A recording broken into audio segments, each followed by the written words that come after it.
I'm juggling 10 different things. What do I do? What's the answer? I don't know if there's any one answer, but today this is what we're going to do. We're going to go through what 8 famous people would say about this topic. We're going to go through one thing to avoid and one rule that changed my life and completely flipped the way I think about this problem. So welcome with Joe Eby podcast. It's a bit of an impromptu episode. I didn't have my recording gear this week, so no Luke, thank God. But I thought we'd do an episode on this topic because in the constant student community of all the people supporting on their kind of learning and curiosity journeys, this is the thing amongst a lot of highly talented young people that comes up most often. They all seem to express this pain point. I've got too many options. I say yes to everything. Should I concentrate on doing less? Burning the candle at both ends. And it's a very interesting kind of debate. So what is the answer? Well, I don't know, but let's dive into it. I'll lean firstly on one of my favorite thought leaders. We did podcast episodes on him, Nassim Taleb. He talks about some important concepts like asymmetric bets, which is basically where the lotto is an asymmetric bet. Like I'm placing a small amount of money with a very big thing I could gain, but the chances are just too small, so I don't normally play the lotto. But you can do that with other things like being an entrepreneur or making stuff online. You just need one thing to work and you could make an income off it. So it's hard to be too limited with our thinking. You kind of want to fire lots of different shots because you don't know what will land and stick. That's been true for anything I've ever worked on. Real estate, constant student, the podcast. I kept trying different things. I started with writing, then I started the podcast, and then I focused more on YouTube, and YouTube's where I think more new people discover me than anywhere else I've tried. So even within the one thing, if I stop trying new things, then it all breaks down. So it's interesting to keep in mind some of Nassim Taleb's concepts about optionality, right? Where you're not as obligated to do things, but you can be a little bit involved, like being a fly on the wall in what people are working on. Working for free, so you're not committed to stay and work for a long time.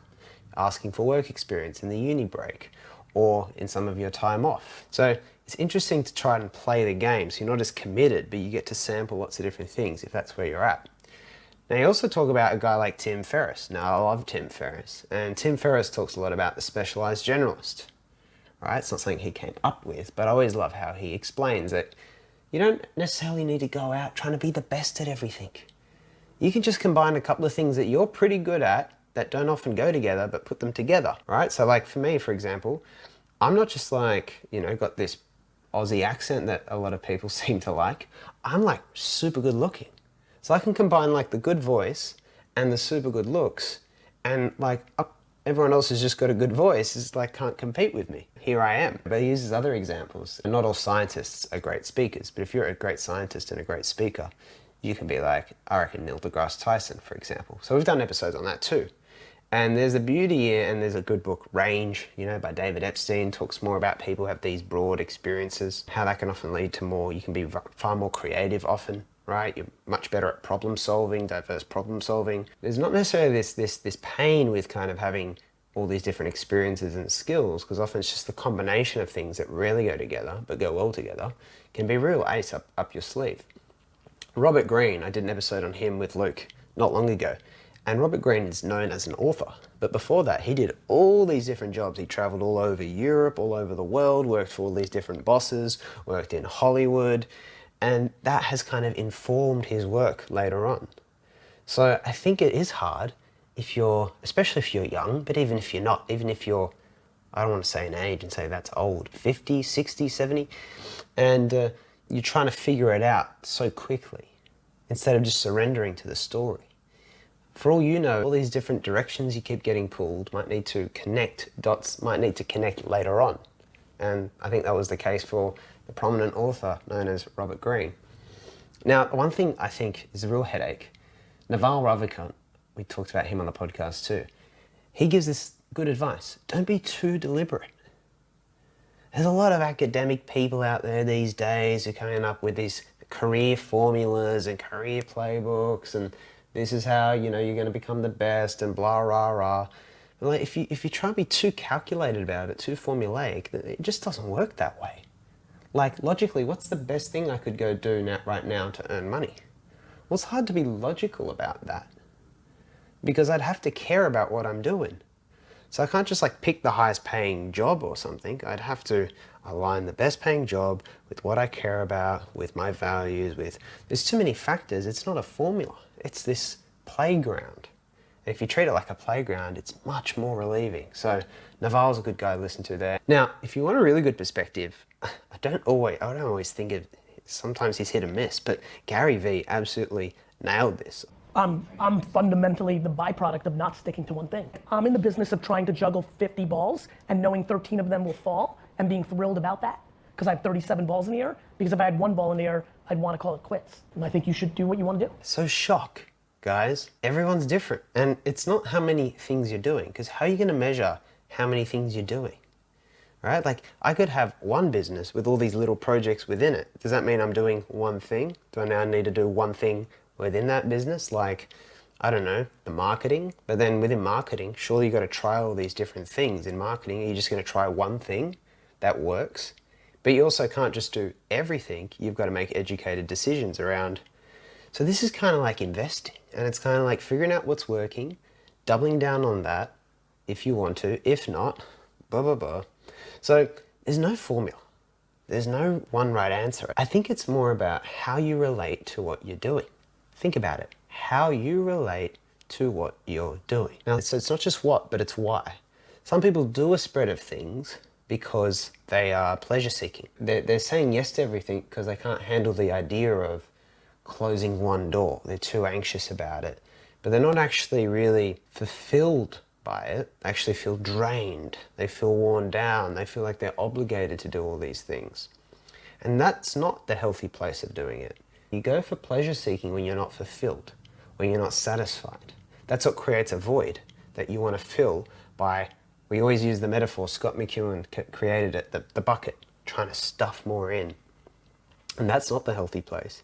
But you go to someone else like Leonardo da Vinci, who, you know, God, he painted, he drew, he wrote, he studied woodpeckers' tongues, he dissected bodies, he came up with physics discoveries, he's an engineer, the guy did everything. And from what we can tell, he loved it, right? He neglected money because he loved to just chase his own curiosities. So if it comes from a place of you're called to do it and you're chasing your own curiosities, I think that's remarkable. But if it's from a place of, I don't feel like I'm doing enough, or I don't feel like I'm as accomplished, or I'm not feeling joy, and you're just chasing all these things, these elaborate things, then, see, to me, it's not how many things you're doing, it's the relationship you have and the reason you're doing what you're doing, right? So I think that's interesting. Now, one narrative I wanted to, and Jordan Peterson talks about this. If you concentrate solely on your career, you can get a long way in your career. And I would say that that's a strategy that a minority of men preferentially do. That's all they do. They work like 70, 80 hours a week. They go flat out on their career. They're staking everything on the small probability of exceptional status in a narrow domain.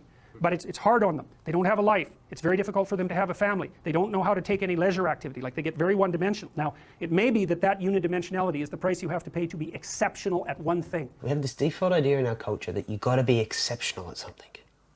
You've got to be exceptional at something. But if you don't double down, guys, if you don't focus, you'll never be the best at anything. Well, why do we need to be the best at something? Why do we need to be the best at something? What am I the best at?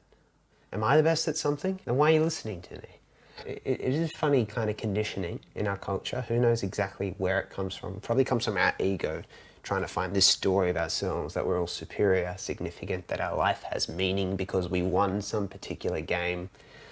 You know, excelling in areas does make it kind of easier to attract opportunities that interest you, right? Now I'm someone who does focus on some areas more than others, right?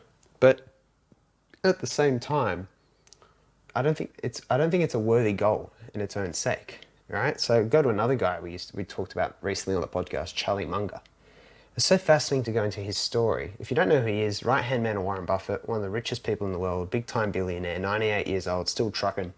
And he didn't deliberately become rich. He just wanted more independence. He wanted to find a place where he had special advantages and could have a good living and lifestyle doing that with good people, right? He didn't set out to, him and Warren Buffett, doesn't seem like they set out to become the number one investors. That kind of just happened. So you can try to be exceptional at one thing, and fail doing it. You can try be exceptional at one thing and succeed doing it. You can not try and maybe it'll still happen. Or you can not try and it won't happen, but maybe you don't care. So what's the right answer? Again, who knows? But if we get too concerned with these things for no good particular reason, it's not clear why. Why would I want to be the best at something? If the answer's not there, then I think we're barking up the wrong tree.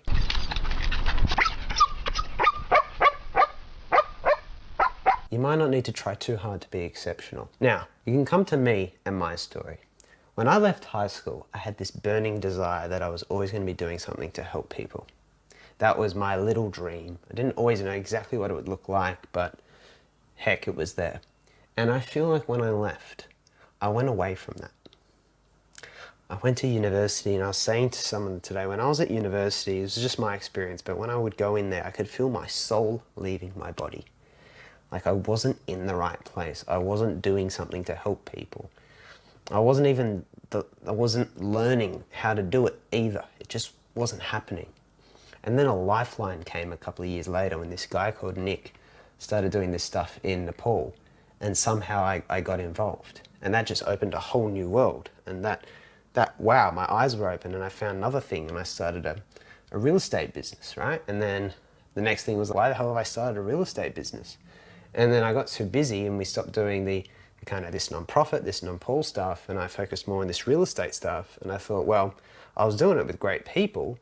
Like it was a good challenge, but it didn't. I came back to this feeling of like, this is not right. Why do I want to do this? Now, should I have doubled down and tried to become exceptional at it? Should I have just hit it harder and harder and pushed through? I gave it a good notch. I did my best, to be honest. Now, the other night, I was watching a YouTube video. Pretty non-spectacular, right? Watching a YouTube video. And there were two guys talking about tennis in this video, right? Not special to anyone else, but me, I think, in particular this video. Because as I was sitting there, I was just thinking about how remarkable it was. These two guys just being themselves, talking about the French Open. Because they wouldn't have met, these two guys, I don't think, if it hadn't been for me. Because when we started the Constant Student a year ago, they were part of the first cohort and they met each other there. And one of the things they had in common was this love for tennis. Now, I've got more heartfelt and powerful stories to come out of Constant Student and what we started doing there. But I'm just transfixed by the simplicity of that one, just at the moment, if you'll forgive me for it. It's just something else.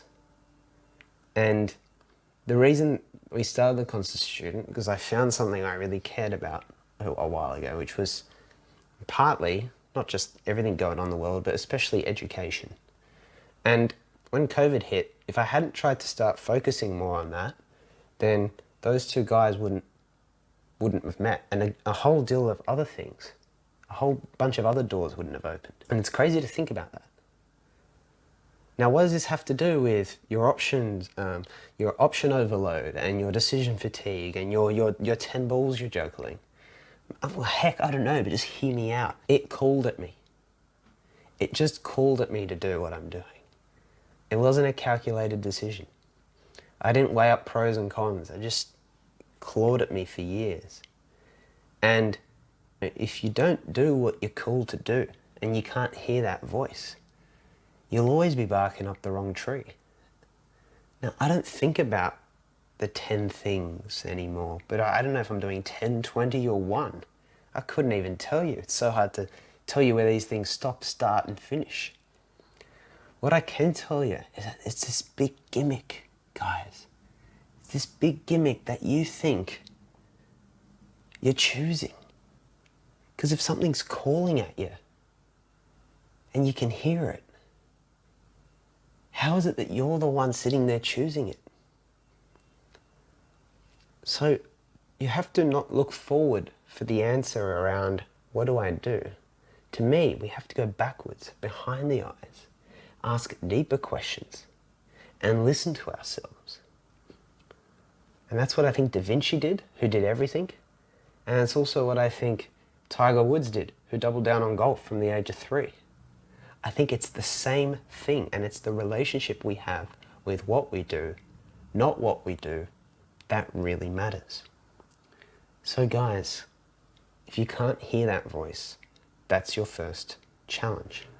And if you can't hear it, it means that the room you're in right now doesn't have that voice. Something probably has to change. So how are you going to do it? Maybe try opening a new door for a change, so something can change. And at least then you'll have an experience to digest and process. And remember always that the best way to open 1,000 doors for you is to concentrate on opening doors for others. Check the Doorman Substack in the description or the show notes to sign up and get more updates from the podcast. Other than that, I will see you next time on With Joe Wiebe.